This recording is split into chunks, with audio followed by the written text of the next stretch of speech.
Di, malinis na. Anong gawin natin dito? Di, anong gagawin? Prito. Ano muna tayo? Mag-chai muna tayo. Oh, linis muna, linis. Akalain mo, pantanggal ng mga tinik. Oh, yan lang, gunting lang at saka kutsilyo. Oh. Yan ang kinalabasan. Oh, ha? Parang araw-araw, parang isa lang ang isda na nahuli ah. Kahapon ganito. Ngayon ganito na naman.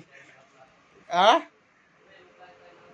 Oh, maganda sana kung may maliit na isda para maipain. Oh, mag-chai muna tayo ngayon.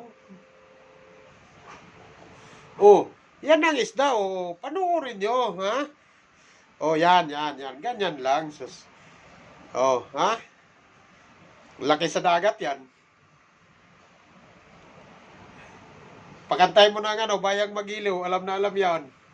Kasi laki sa dagat. Original isda yan. Ha?